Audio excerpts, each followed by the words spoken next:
It works. I don't do this, so. Okay. This is our time delayed broadcast. Uh-oh. See, if we're gonna hang threads, I'm gonna switch to the hotspot. Tom 40, welcome to the chat. You're first up.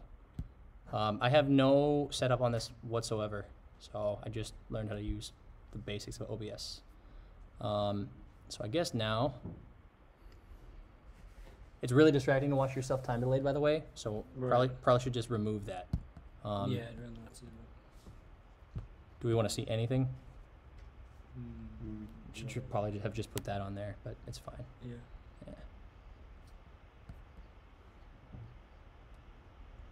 Should I change the title? What is the It was formerly addressing the Emacs community. Now it's like dev reveal, right? Dev slash, Yeah. dev slash, leadership reveal. Emacs we're saying creator. team.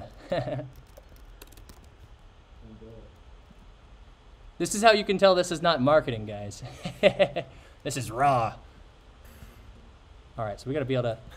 That totally I know, right? It's so distracting. You know, there's this technology that they use in crowd suppression where they broadcast like the same audio. Now? Yeah. Oh, okay. Yeah, broadcast the same audio at like a 50 or 100 millisecond latency, and it cancels out your ability to talk. It's remarkable. It's so distracting, right? So because we want to be able to look at chat, so I guess I'll like. Can we see just the chat without? Yes, we're gonna do that. I guess. All Can you right. guys hear us? It sure seems like it, because otherwise a bunch of people would be like, "We can't hear you." Yes, sir. Good. You guys ready? They probably have a delay on. Isn't that just how streaming is? I don't know anything about that. We hear you. All right. Loud and clear. Excellent. All right, you guys ready? Cool. I believe we are. All right, let's get this going. Hey, Emacs community, we appreciate your patience today. We know there was a little bit of confusion on our end and a lot of back and forth. As you can imagine, we have been dealing with a lot of updates. Obviously, the Floyd Mayweather fight last night. Our website got a tremendous amount of traffic. At one point, it actually went down. So there's been a lot of things that we've been dealing with, a lot of exciting things, things that we're going to also speak about tonight. My name is Steve. This is Giovanni. This is Josh. Gio and I are two of the creators. Josh is the new lead developer. And first we'll do a little bit of intro of everyone so we can get to know us. Gio, you want to start? Sure. Thanks, Steve. Yeah. Hi, my name is Gio.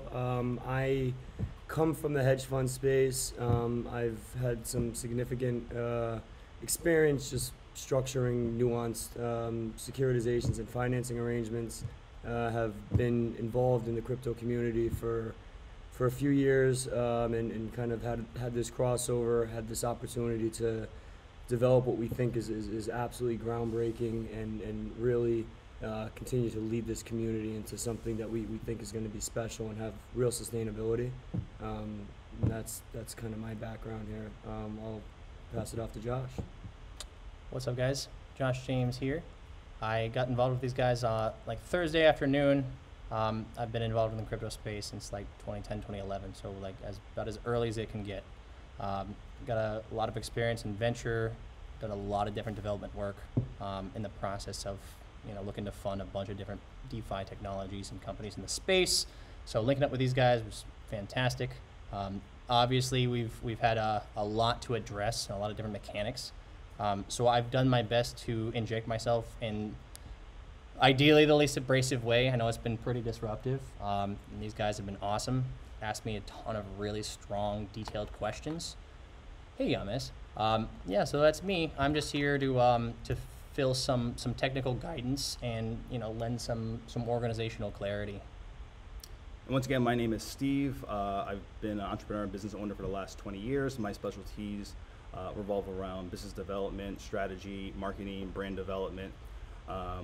I've taken startups and businesses and brands from the ground up. I've been involved in cryptocurrency since 2016, and I think Ethereum Max is a super exciting project. As soon as I found out about it, I wanted it all in, and I'm really excited for a lot of the updates that we're going to be rolling out in the near future. So I think it's going to be beneficial not only to the token, but more importantly to the community. So we've been collecting a lot of questions that we received throughout the week, throughout various chats and forums, and we'll continue to do these live chats on a regular basis, just for additional transparency with the community.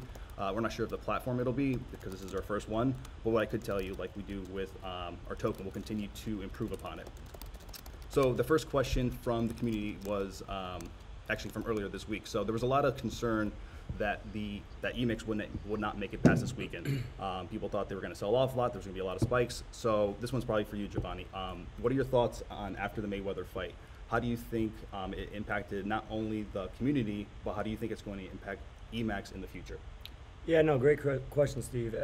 So obviously coming out of the gate, we really wanted to show what type of reach we have, what type of relationships we have, and we were able to forge this really landmark agreement with the Mayweather team, establish our initial use case, show some of the utility and things that we can do for the future. And we know that we're fighting some skepticism in the community and really in the marketplace. And people are wondering, hey, are you guys really just launching all of these ambassadorships and working with all these influencers, and really just in preparation for this one event? And we absolutely don't see it that way. We look at this as really the launch point. And I think what we are going to be producing and showing to the community in the coming days, weeks, just the additional use cases, additional things that we're going to be doing for the community and for the utility of the coin, and just different programs that we're going to be rolling out. I think that'll really show the commitment and sustainability that the coin will have. Obviously, we saw kind of a little bit of volatility, which was kind of expected, but we're very happy kind of where we stand, and we think there's really some great prospects moving forward, with everything we have on tap.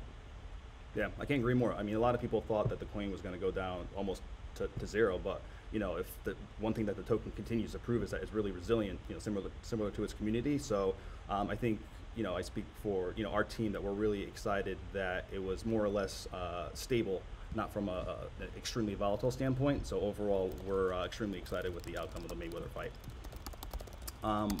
Next one's a development question. So there seems to be a lot of questions, we'll say, around the development teams, changes, technical aspects.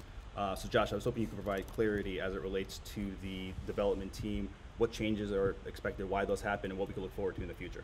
Absolutely. Yeah, so any of the more technical people will be really intimate with the term DevOps, which is absolutely paramount in this process. That has to do with like version control and a bunch of other like CI/CD stuff. It is essentially the process by which multiple developers or programmers work on the same thing. And so you could think of this as very synonymous of like you got a Google Doc, right? And you got a bunch of people that want to go and create it. Also a musician, right? So that you play in music, things kind of change, and sometimes you improv, and sometimes you have a performance, right? So I think what we had here is a lot more improvisation, and we're trying to get more coordinated in we're in rehearsal mode. Really good question here, completely tangential. Has the code been verified to be safe in case of a flash loan attack? So the Twitch stream I just did, because Discord was the primary channel that we just did like a couple hours on, addressed the majority of at least this week. And we kind of touched on them the next couple months. But a big goal of this week, I'm bringing in Takomi, which is a blockchain audit company. They work directly with Coinbase. They're subject to a lot of compliance and regulation.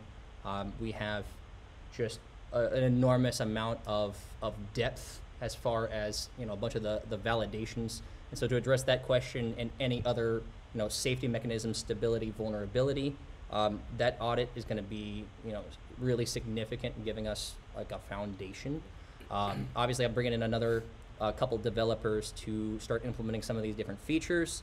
And the other most significant agenda item for this week is getting an understanding and a validation of all of the holdings of the original founders, right? So we aim to make all of that public and transparent, and to account for the spread of misinformation throughout social platforms. And not just misinformation, but misinterpretation, where different team members would make different announcements that did not necessarily reflect what we were able to accomplish, right? So I want to make sure that that doesn't happen ever again. And so that's just why you need DevOps, right? Because there should be a board where, you know, non-technical people can see, here is the progress on these technical things, right? So in the course of this week, we aim to make all that transparent. We're going to have all of our official social accounts connected through widgets on the website. So that way you're going to be able to see, you know, if it's on the website, you know it's from us. If it's not, you know, probably disassociate with that. You know, I can't account for every possible source of misinformation, but we're going to try our best to get a lot more protective of our community members in Discord and Telegram and, you know, Instagram, Facebook. We're just going to, I'm not saying we're going dark, but, you know, until we can get better guidance as to the types of marketing materials and how they coordinate with DevOps, we're not going to be as vocal on there. Obviously, there was just a ton of hype around the fight and around the weekend. And that's super good, but that also, you know, that is a big source of that volatility, right? Because you have a lot of people that are, you know, buying and they just expect this to be a pump, right? So the fact that we were able to stabilize at a really good price point, and we are actually 50% up on liquidity, right, relative to like Saturday. So that is an enormous sign of confidence from people that, you know, that liquidity does represent conversion from Ethereum in that price pair to Ethereum Max. So what that says is, regardless of the price, more people have wanted to get Ethereum Max with ETH, and I think that's super fantastic. You know. Yeah. Yep, absolutely. Great. So this is a phrase that everyone throws around. I'm just smirking because it's a point part annoying, part just tired of hearing it. But you know, the phrase rug pull has been pulled, you know, said a lot. So if you guys could kind of address this once and for all, nip it in the butt. Both Giovanni and Josh, if you guys could both address it from your perspectives. People are saying it. What are your thoughts on it? Validity, truth, and more importantly, how can the community feel comfortable and invested for the long term? Yeah. Emacs. Yeah. So okay, Josh, I'll kick it off there and address it from, you know, a financial and a technical angle, and then Gio, if you want to go ahead and take it from like an organizational or relationship angle. Absolutely. So there are a couple different mechanics. I made a Reddit post about this in the eMax subreddit to kind of try and summarize like the wealth of complexity into a few bullet points. And so like the simple explanation is we got to lock a bunch of the original equity from the founders, right? And what that means, it's a one-directional transaction. You send you know, an amount of this token to an address that you don't control, right? And that address sends it back to you at a specified timestamp. There are, you know, and I linked to a couple different examples, and someone had mentioned flash loan.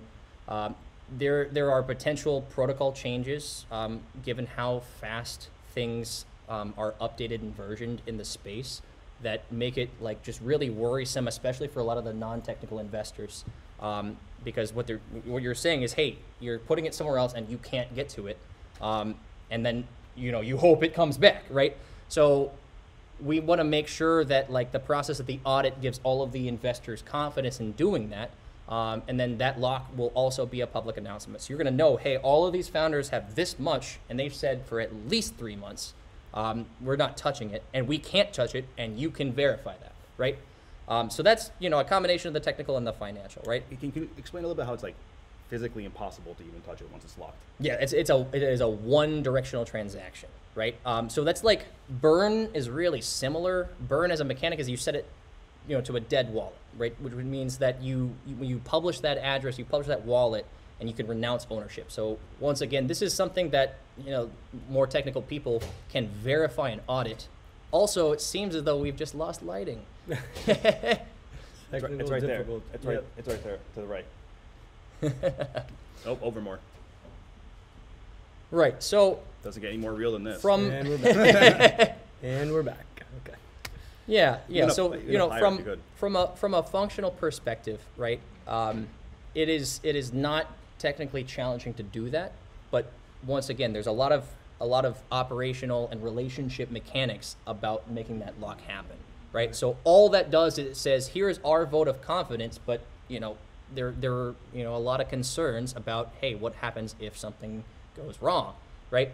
And then from a more of a financial perspective, the new tokenomics are going to do a lot to prevent any type of pattern trading, right? So that's any type of, a lot of people say bot trading. I prefer to call it pattern trading, which is just algorithmically executed trades, because this is a micro cap, right? We are still super early stage. So that means anybody with like a couple dozen ETH can come in and they can cause any type of spike in increase, or they can cause any type of dip by doing a sell order, right? And all that is done, I mean, that's the same as what we looked at with like short ladder attacks with GameStop, AMC, and all of our meme stocks, which is a big reason why I'm much more involved in DeFi and the crypto space now. So those are the mechanics that we're able to apply as of this week. You know, so the audit leading into the time lock, all of that going to be public knowledge and verifiable. And then also considering the new tokenomics that prevent, you know, any type of or at least they seriously reduce the value that pattern trading has. Yeah, great. Thanks for the technical detail there, Josh. So I mean, look, I think this is something that, you know, from day one, obviously any new coin with the amount of new coins and tokens that get released on the market is always a question. And I think everything we've done from the start has really shown that, you know, we are trying to create sustainability and create something that's going to last and have a legacy. You know, we obviously are doing everything we can for the community and showing maximum transparency. So as Josh mentioned, you know, we're looking to lock the wallets. We're looking to do things that, you know, will give confidence to our holders, to our community, that we're here to stay. You know, even something like what we did with the fork, where we know how you know, potentially difficult that was for some of our community members and holders, just dealing with some confusion, and you know, we struggled with it, but we truly believe that would be you know, the availability to have, you know, as Josh mentioned, the ability to optimize tokenomics, to do things that, again, were long-lasting benefits. You know, it cost us money to do that. Obviously, we had to airdrop all the positions. That was an expensive process, but that's just part of our commitment to the community for the long term. So, you know, I think obviously, you know, going back to the last question that I answered with regard to the Mayweather fight, you know, a lot of people had the skepticism, hey, is everything just kind of leading up, is crescendo to this one event, and then you guys are, you know, going to kind of look to maximize and get out? I mean, we're doing anything but that. I think everything we're doing is really just trying to build for the future. Like I said, we're taking the structural and kind of technical steps to be able to get there and to instill confidence in the holders. And, you know, I think what we'll be producing or releasing over the next handful of days, weeks, you know, with our next use cases and different things and programs and you know, initiatives that we're going to be showing, will show that this is not a one-trick pony. Like, we're here to stay, and we're really looking to grow with you all as community members and community leaders and devs that we represent. Great answer, guys. I mean, something that really excites me, especially about this dynamic that we have here, is that you have the super technical aspect, you have the business and financial aspect, plus you have the community aspect. So we're really strategic in terms of, you know, the group on our end speaking to the community. In terms of the most simplistic, you know, housing on a rug pull, we're going to continue to be super transparent, do these live calls, you know, put ourselves out there. We want this to be, we want to be on a first name basis with people, if you will, in terms of, you know, getting really to know the Emacs team and the Emacs token. So the community was super excited about the 3x rewards. I mean, I was super excited about it, and just to be frank with you, I mean, it's been something that the community has been asking for quite some time. So, you know, the team has been listening, so we implemented the 3x rewards. We announced it last night, right before the Floyd fight, which was a huge announcement. The amount of positive comments that we received across all social media channels was extremely rewarding, no pun intended. Mm-hmm. But you know, it was great that the community came together and that we listened, and I think that's just the first sign of us really being able to gain some traction with this mutually symbiotic relationship that we have with the community. So that being said, Josh, can you speak a little bit to the technical functionality behind the 3x rewards? Yeah, absolutely. What users can expect, what it means on the back end? Yeah. So 3, 3, and 3. Let's start with burn. It's the simplest, right? Once again, it's sending tokens to an address that's dead, meaning there is no control, nobody has control over it, right? That is a very easy, provable thing. All of it happens on chain, and it's pretty much out of the box, right? So touching on the reasoning behind it, it's a deflationary element, right? Which basically means that the circulation will always become less. And so this is the opposite of inflationary, where, you know, money can be printed, right? Actually, someone, you know, I was discussing this, I think last night on Discord, and someone said, well, isn't crypto itself deflationary because you can't mint more of it? Or at least some of these tokens where you have a static issuance. And so, like, technically that's true, right? But I mean, relative to the circulation, introducing, you know, a 3% burn like that means that, you know, the volume of transactions should be lower. But as the volume of transactions goes up, there will be less circulation, price increases relative to the price pair, right? So the idea behind that is provide, you know, some type of loss for the pattern traders. That's like the primary goal. Leading into the second of the three, which will be like the reflection or the redistribution, right? And so this is a reward for all holders. One of the most common things I've heard asked about how that's redistributed is, hey, is it relative to the size of the wallet or to the size of the holdings? Great question. Yeah, and so then you know, the simple way to put this, right, is, you know, if I've got 10 trillion Emacs, right, and I know that because that wallet is really large, if we want to reward smaller wallets, all I have to do is split my 10 trillion into 1,000, you know, 1 billion wallets. True. So there's not provably, you know, a calculation or a formula or an algorithm or whatever, or a function that we can put together that would be, you know, that would be proportional. It's got to be a constant, right? So, like, you know, if you got 1 trillion, you're going to get that portion of the total circulation. It's a calculation there. So we'll publish that, and that will be part of the audit, right? So that's all going to be public knowledge. All that means is that holders get 3%, right? And then lastly, 3%. Before we go there, sure. because some community asked me as well. So when we say transaction, is it just the buy and sell, or does actually transferring also count as a transaction? Okay, yeah. We had brought that one up on Discord too. Let's talk about this chronologically. What we have to do first is make it for any type of transaction. So any transfer, and the reason being, we can't know which wallets belong to which entities, right? So if I go on Uniswap and, you know, I want to buy, you know, 10 trillion Emacs from ETH, okay? And now that's in my wallet. I mean, I don't have to send that back to Uniswap to sell it. I can send it anywhere. True. And I can add 15 layers that become increasingly complicated to try to track artificially.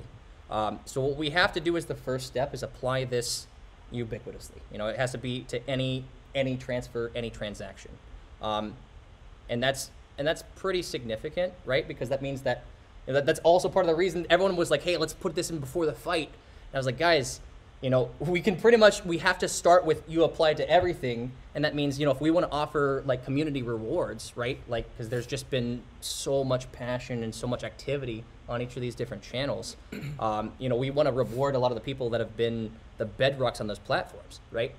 So, you know, I already recognized some of the names here that were coming over from Discord, and I was just mentioning to them, like, you know, thank you for helping me do this, because I've really just been dropped in the middle of all of this. And so we don't want to be subject to, you know, like a 9% fee on every small transaction until we understand how we're structuring all of this, right? So then, yeah, the last 3% is returned to the liquidity pool, which we want to upgrade to version 3. So, you know, once we have understood the protocol compatibility, then that additional 3% is returned to the liquidity. So that is just always going to incentivize more purchases and disincentivize pattern trading, which is, I think we had Tidwan says, you know, what's being don't about day trading? Well, what's being don't is, what's being done? Yeah, well, this, because now it means that, you know, if you want to go and you know, you want to go and pump and dump, right? you're gonna lose 10% each time. gonna cost you. So yeah, if you're doing this with Don't do it. like our biggest pattern trades that we've been looking at over the last few hours have been like 30, 40, 50 ETH, right? So you really think that these pattern traders want to sacrifice 3, 4, 5 ETH a pop every time? So the profitability is just much less to execute those patterns. And so this is the same kind of thing as like, the pattern day trading protection, so to speak, that any broker, they put in place is like, hey, you have to have like certain capital requirements. That's not because they want to protect you. It's because they want to make sure that they make fees off of you. And as soon as you're in a higher capitalization schedule, they have the capability of doing so. So it's great that it adds to liquidity. Does that help in a positive light add to the stability of the token? Yeah, so At least long term? each of these three do. Yeah, Yep. each of these three do. So just generally speaking, if it's more expensive to make a transaction, fewer transactions occur, right? And so what we want to do is incentivize holding, and everybody that's holding is rewarded, and just eventually, we layer on more and more structure, more and more features, more and more adoption, and people are just more and more willing to get in. Yeah, and I mean, to Josh's point, this will incentivize buying, incentivize holding, and disincentivize selling. And I think that's great for the community. That's great for what we're trying to build, in tandem with all of you and what our kind of vision looks like. So this is definitely a huge advancement, a huge announcement. I think we're all excited about it. I know feedback has been super positive, so For sure. we're very excited going forward here. So obviously this is our first live video call. We're going to get much better at these because there's nowhere to go but up. But we're going to take some live questions now that Josh is going through to answer the community. Obviously there's already thousands of questions, so we can't get to all of them. So we'll try to get some ones that are, tough ones, fun ones, get a little bit of diversity in terms of the questions. And Josh, dealer's choice. Yeah, and what I'm trying to do is find one of the Discord mods so I can make a mod in this, because We'll do I that. have not set up absolutely anything here. That's what I mean. For our next video chats, we'll have a moderator. We'll have questions so extracted from there. I'm trying to remember Gotta throw it dark. who would show up. I'll give myself 10 seconds of scrolling, and then I might just give up. All right, there's the timer. Well, I mean, one question that I've seen scan across the chat is, how do we kind of stop these whales from selling, and kind of what do we do to kind of get rid of these early whales that have, now kind of reared their head in recent days and week. Look, I think, as I think we're a bit of a victim of our own success, right? I mean, we've obviously had a heck of a run these first couple weeks, and along the way, there were people who amassed some pretty sizable wallets, and I think with that comes the potential for people looking to take profit. That is I think a relatively short-sighted vision in our estimation.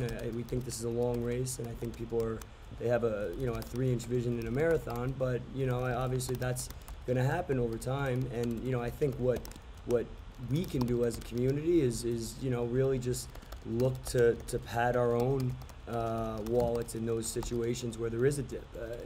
There's absolutely no kind of micro event specific to Emacs that I think has really been evident. I think there were people just kind of looking to take profits and things like that. But I think what we've been able to show, as Steve alluded to earlier, is the resiliency of the token, of the community.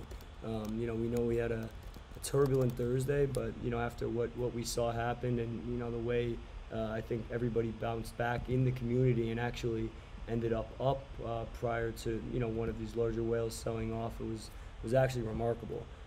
So I think we can kind of take that as kind of food for thought, and just a lesson to be learned for the future. I mean, the more, as Josh kind of outlined the 333 program, the more we, kind of can buy and hold and be strong as a community, the harder it is for these whales to really hurt us as a community. Well, and also, it's not necessarily fun if you're part of that big whale sell-off, but the good long-term news is they're getting out now, right? So right. We're not susceptible to that Yeah. sell-off damage in the future. So personally, I view it as a not a good thing, but it's good that it's happening now rather than later. Absolutely. Great. The last thing I'd want to jump in there, and I was trying to add this Reddit that I did with, oh man, we got 600 people here. I'm going to screenshot that actually. There we go. Man, it's so distracting. I'm saying, like, anytime you see yourself time delayed, it's so weird.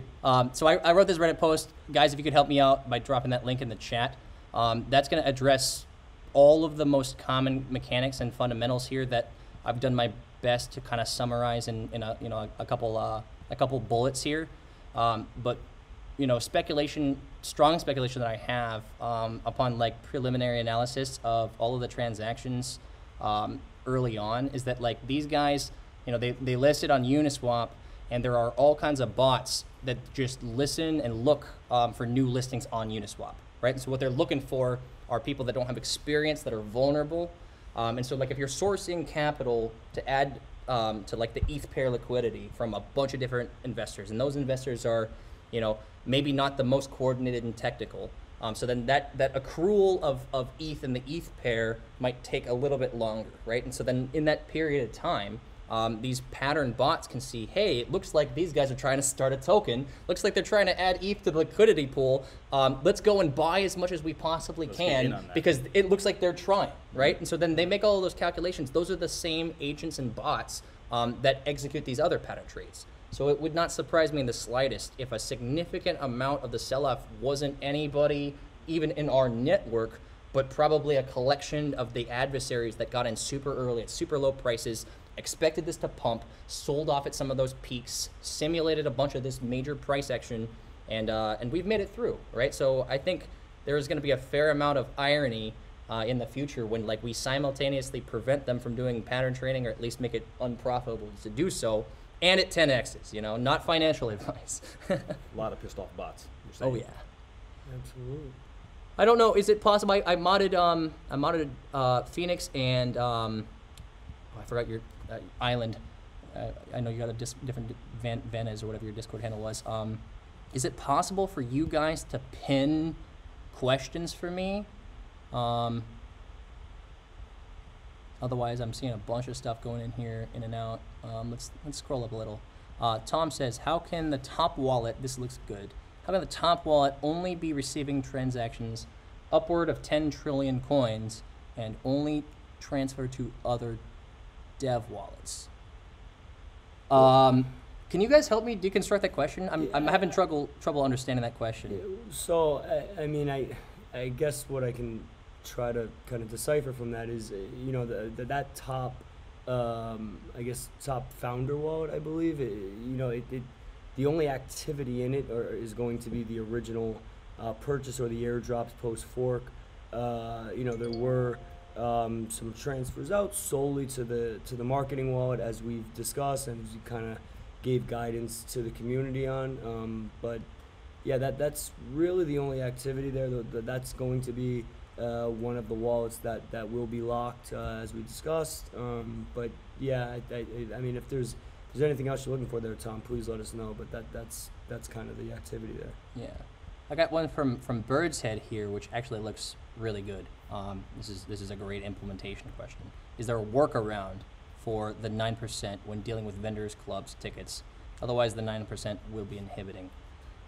Good question. That's a fantastic Great question. Yeah. So, I mean, you want to do it first? This is more your wheelhouse in those relationships, right? So look, I think one of the things that we've been kind of battling with is, what is kind of the true identity of our token, right? Our original Emacs token. And, I think, obviously we started up showcasing one of our use cases and utility with the Mayweather tickets, and, with the sales we did at the jewelry store at Fountain Blue for this, big fight weekend. And, I think, the results speak for themselves. I actually did over $1.5 million in sales at the jewelry store in Emacs, which was very exciting. That's crazy. Yeah, it went very seamless, and it was really pretty amazing given our kind of first large-scale in-store event. But I think where we look at kind of the value creation and the kind of the rewards and incentivization for holding, that's kind of the direction, I think, with the kind of initial coin. But I think we have the ability to to even say, okay, like we create our own ecosystem, and maybe we launch our V2 coin, which is specific to transactions. So I think we believe that we can create a massive ecosystem where anything we want to do across various different use cases can all be done in various coins. It doesn't necessarily all have to be the existing Emacs coin.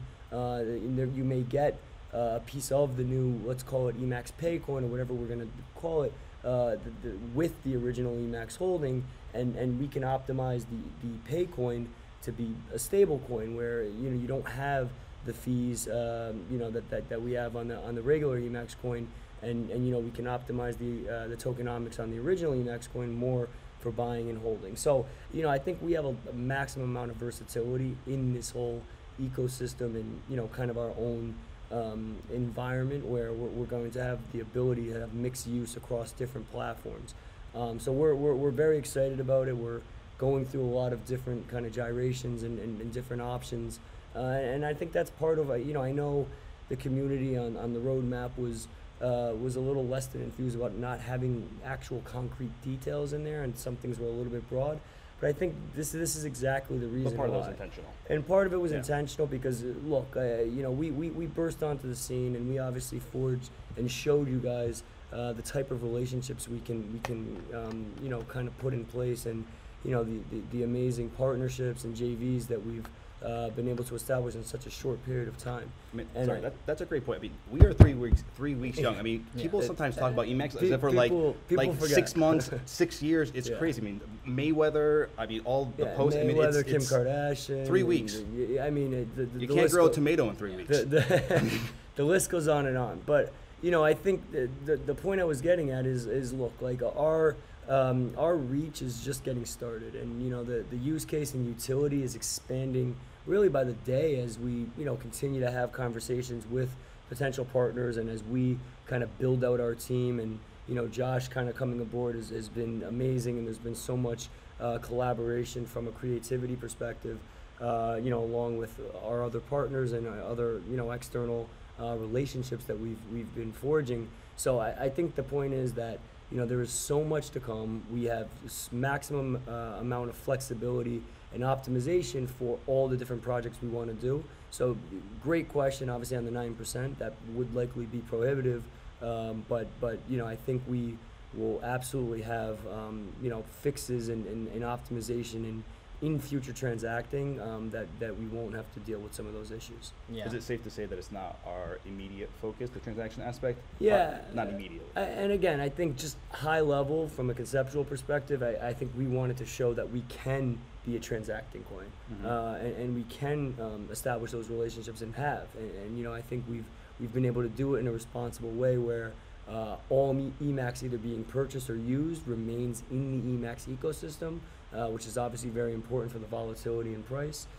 So all of these things are I think are concepts that we wanted to kind of showcase, maybe not necessarily in the most efficient manner, even our current structure, which had the 2% fee, but certainly not maybe in the 9% structure. But we promise the community we are absolutely looking to optimize the ability to do that, and that I think more information and transparency in that will come out very soon. Absolutely.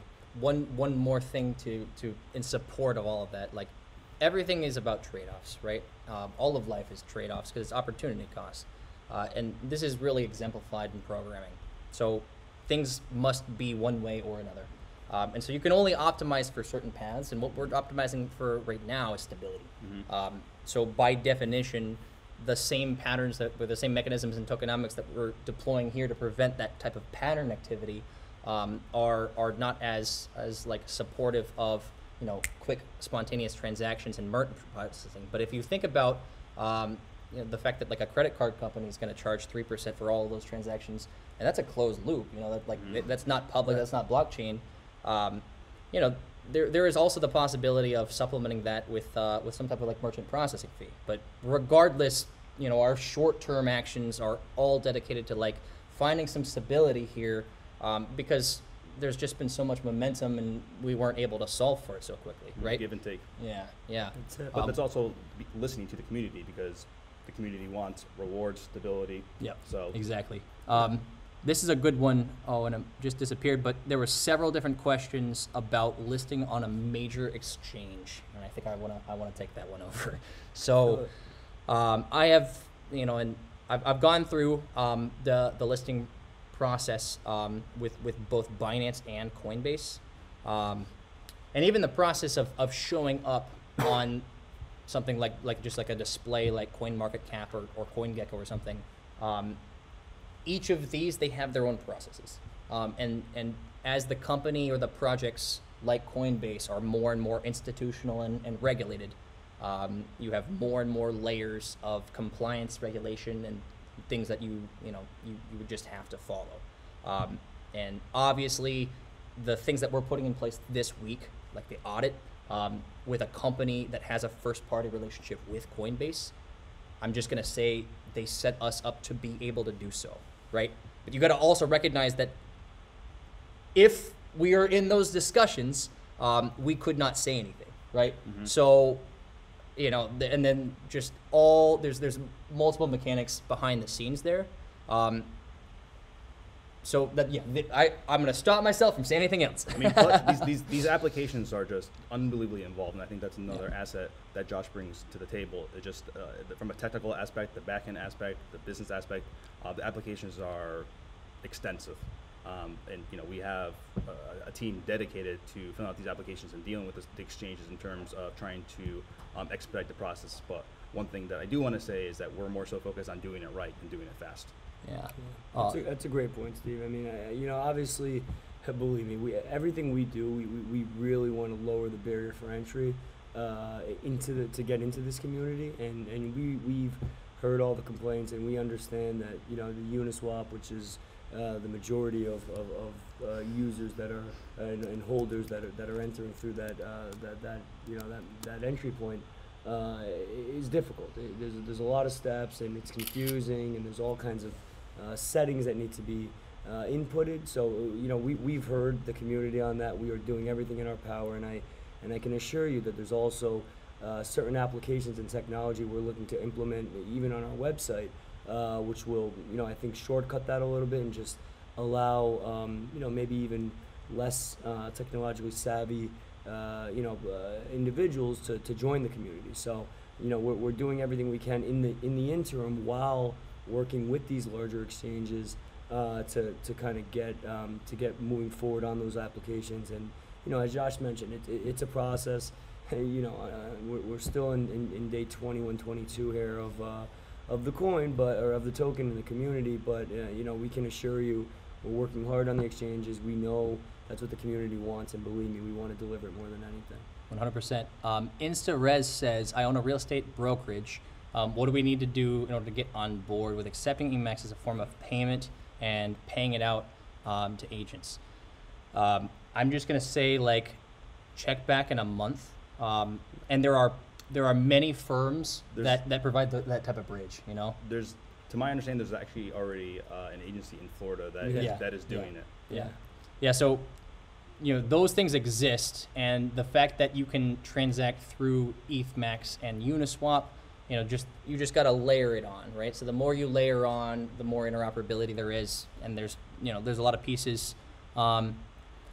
This is a quick one. And the one thing I'll add on to that is, obviously, the more use case for the token to be used for transactional as a mode of transacting. I think in the future, as we kind of optimize the way that's used, is something we'd be extremely interested in. I think everybody, from a vendor perspective, it's something we'd be willing to work with.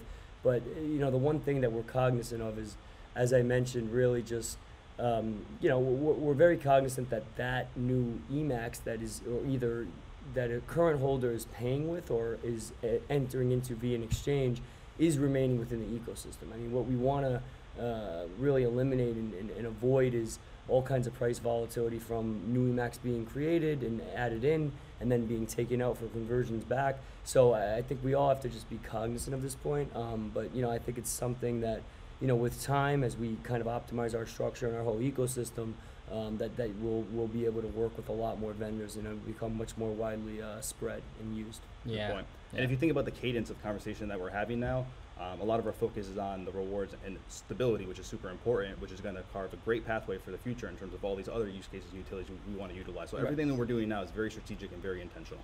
Yeah, yeah. I saw from Spreggy, and Spreggy, I know I saw that you had sent me a DM on Discord, and I just, I've been swamped, right? So how do you feel that audit will go? Do you have any early indicators that are positive or negative? Positive indicators. Okay, let's see what else. Let's just answer questions like those. Yeah, lightning round. Yes. Okay, We should yeah, have a lightning round. That's what we're doing. Oh, we gotta remember that there's a delay, so we're gonna get spammed. All right, be ready. Oh, here it comes. How many people, or how are people validating the blockchain? Understanding that this coin is proof of stake, have you dispersed the validation? Okay, so that is a question that touches on extreme fundamentals in a couple different directions. How are people validating the blockchain? So the blockchain is public information. Everything is transparent. It's all there, right? It just takes a particular set of technical skills to be able to look through that, right? And so that's why we want to bring in this firm, because they have a lot of reputation. The results of their audit are public, and it will have their endorsement, right? So for non-technicals that aren't going to take the time to go in and actually learn all of the Solidity language and how to read through a smart contract, and not just that, but like another thing I've heard a lot about is, proxy or beacon. And there's a really simple explanation here, which is just if you want to be able to make any changes, smart contracts, unless you build something into it, they are by definition immutable, meaning you cannot change them. Because that's what a blockchain is supposed to be, right? So you've got to add in an additional layer, and sometimes 2 or 3, if you want to have a gateway to get back there and add some type of additional function. So there are some things that are changeable and some that are not when you add that gateway or that beacon. This is a common process that's been around since, I think, 2017, 2018 is like 6 months or something after the Ethereum virtual machine was live. There's a suite of tools called Open Zeppelin, and I think also the library Truffle and a bunch of other any type of like DeFi toolkit. They have documentation on how this is done in the best practices, right? So it's really important to understand that the layers of complexity here are all knowable, but then it's like an application of time and effort, and a lot of that to become really familiar and intimate with all the mechanics. So that's why we want to bring on a third party that has that reputation, so you guys don't have to just trust us that we did it right. Yeah, and we're doing this voluntarily, like we want to do it. 100%. That question necessarily didn't qualify for the lightning round, but we're going to let it slide for the first one. Zach. Is Myth still cranking away? I'm not sure what that means. You guys know what Myth is? M-I-T-H? One of the developers. Myth, yeah. On Telegram. Yes. I'm assuming yes, because if I don't hear something from a dev, it probably means they're coding. Oh, and I'm sorry, I can't answer that question. The answer is yes. Yeah, perfect. It's not proof of stake. Oh, correct, right? Because I mean, like, if you think about all of the objectives in layer 2, it's about transitioning to that, and that's a broader thing for another time. If you go and look up like DApp Academy on YouTube, or you just search difference. Oh, there's a Simply Explained video. That's really good. It's like 3 to 5 minutes long with some nice animations. I endorse both of those channels because I've learned a lot from them myself, right? So if you wanted to dive in a little deeper, there's a 5-minute video from Simply Explained, just difference between proof of work and proof of stake, right? Is there a workaround for? Oh, it disappeared. But is there a workaround for gifts to avoid that transaction? So like again, I'm just going to circle back to like this is a mechanic that we have to put in place as soon as possible for price stability, because we are basically getting attacked, right? So for gifting, I don't have a good answer for you right now, but I will say, like, if you buy a gift right now and then you hold it and it goes up, well, that gift gets better, right? Or you make some profit on the gift that you were going to buy, right? Mm-hmm. So you could send a screenshot of an amount, and that's going to be just as good, right? So, let's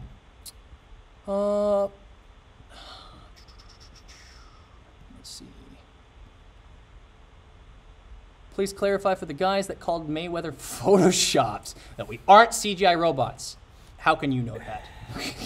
Yeah, I mean, if you saw us out there and you know, kind of what a landmark event that was. I mean, I you know, it didn't look like Floyd he didn't look too photoshopped to me in the ring, was he, when he was beating up Logan there. So, no, look, it was a great event, and you know, I just think it proved that, you know, everything we said was true. I mean, we you know, day one, we announced the fact that we were going to be the only cryptocurrency accepted to purchase tickets for that fight.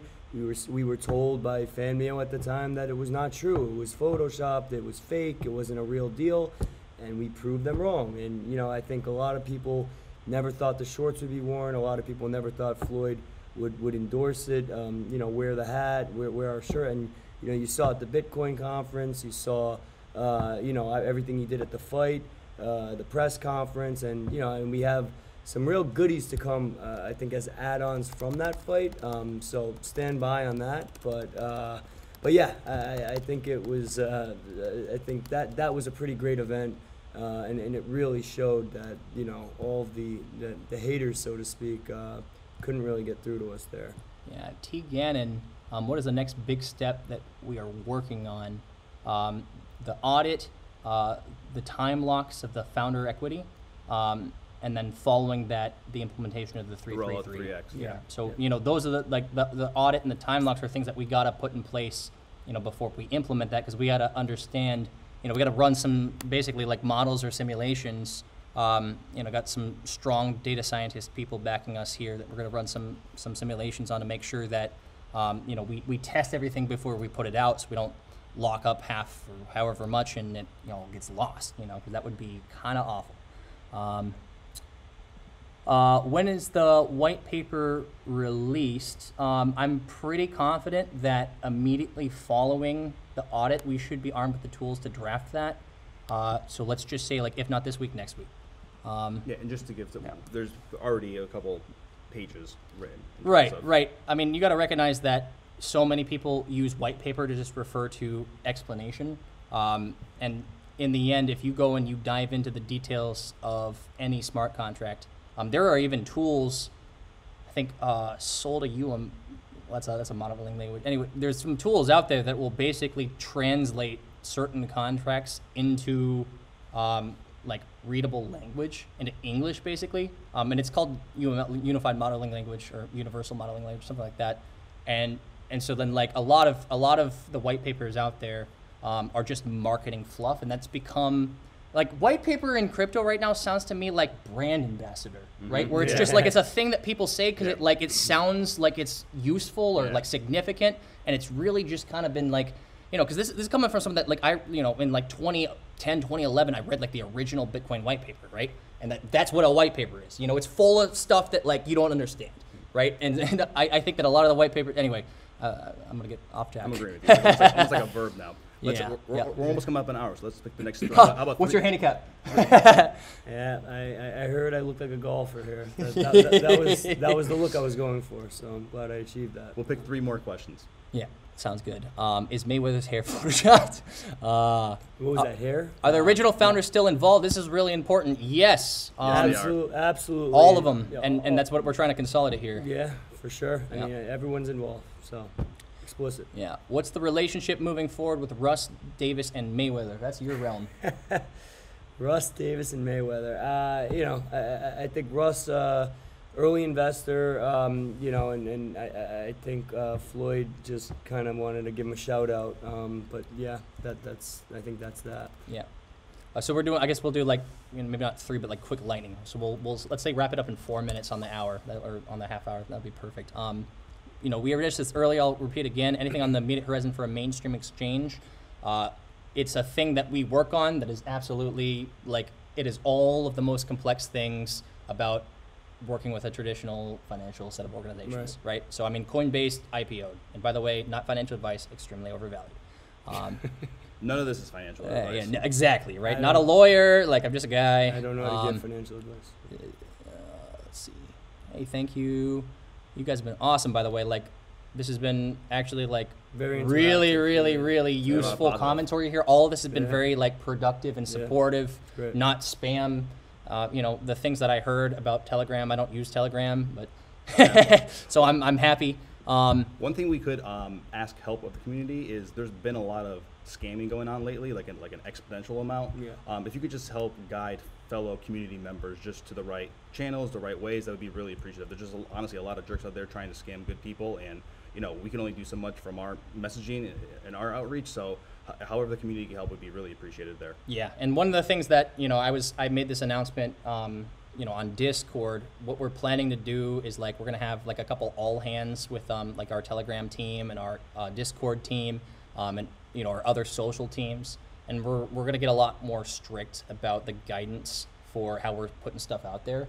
So you might imagine, you know, a ton of hype around everything over the weekend, but now we've got a lot of breathing room, right? So we got a window here where we can get a lot tighter.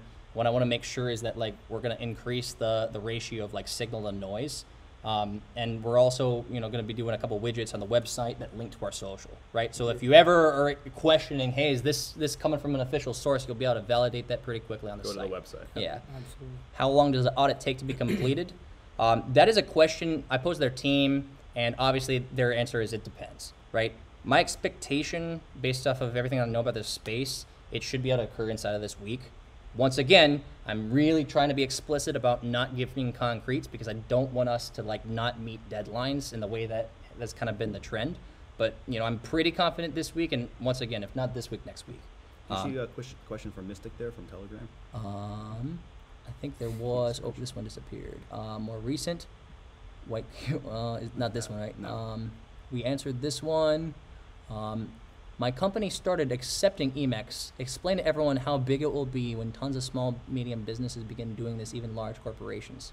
That's a good question. Adoption is liquidity. Yeah, you know? and I think just organically, I mean, you know, we're operating kind of from down in Miami right now, and you know, we've seen organically, you know, different vendors, different people are actually exchanging Emacs. It's not something that we've even pushed or something that we've tried to, you know, kind of broker, but it's just become more and more adopted across the community, and it's really exciting. And you know, I think we mentioned something about the brokerage firm that is accepting Emacs for payment for houses in Florida. And again, not our doing, but just showing how much Emacs is becoming part of the community, and it really is, you know, something that's kind of here to stay.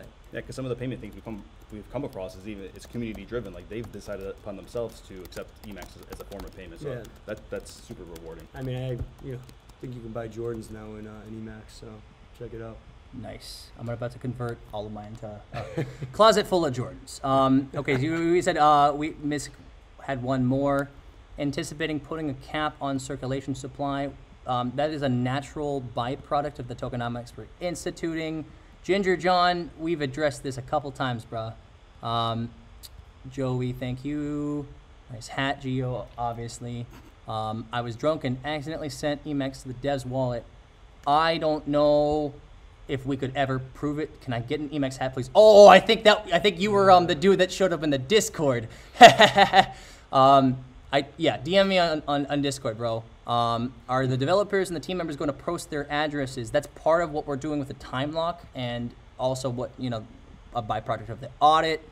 What does Audit do? It's a third party that has a ton of experience, and they just go through it and they're like, does anything suck? You know, are there any big holes or red flags? And then they post that as an example. Dude, you're kicking ass and taking names with this lightning round. Yeah, explain what you all do with SMB and Fortune 1500. The same thing as any finance has ever done, any currency has ever done. Want Emacs gear? Stay tuned. Stay tuned for that. Yeah, any big burn? He said, answer Andres' question. I don't know if I got it. Any big burn besides the 3%? No. Reach out to credible and reputable crypto analysts. That's what the audit is for. Any chance of a parlay with top 20 holders? I'm gonna say that's pretty much almost all in network. Otherwise, you know, that's part of analytics we're about to be running, big data. When does 9% go into effect? Either this week or next week, probably next week, contingent on the audit. Are you rolling out incentives besides the 3% for people that hodl in the future? Yes. not defined yet. How about a quick yes or no? Is Mayweather ongoing with Emacs? I don't know. Yeah, I mean, I think we obviously showed the relationship we have with Floyd, and I think you can look to see things in the future. Absolutely. Yep. I think we're going to call it there, guys. I appreciate your time. Awesome stuff. Yeah. Well, we really enjoyed it. I hope you did. Yeah, Emacs community, thank you so much. We really appreciate it. This was our first live video call. They're only gonna get better from here. One day we're gonna have like a fancy ESPN set. But we really appreciate the community, the support. Happy to put a face and name with everything, and we really look forward to doing more of these moving forward. We'll also have more notice in the future in terms of the channel and the times, and just anything we do to continue to build trust and transparency. But we're really excited that everyone's part of the community, so thank you so much. Yep, everyone pose for a photo. Hey, if you want to be in the screenshot, I guess we got to pose and then wait 15 seconds, Yeah. right? All right, so we're going to make pose, wait 15 seconds, awkward silence while we wait for the delay, and then hard cut. Ready?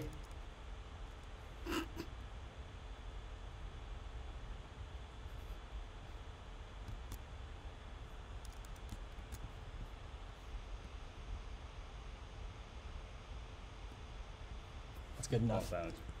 Oh, silent cut. I don't know what the button is for that. Where's my OBS? Cut. Awesome. Thank you everyone so much. We See you really guys. appreciate it. Bye.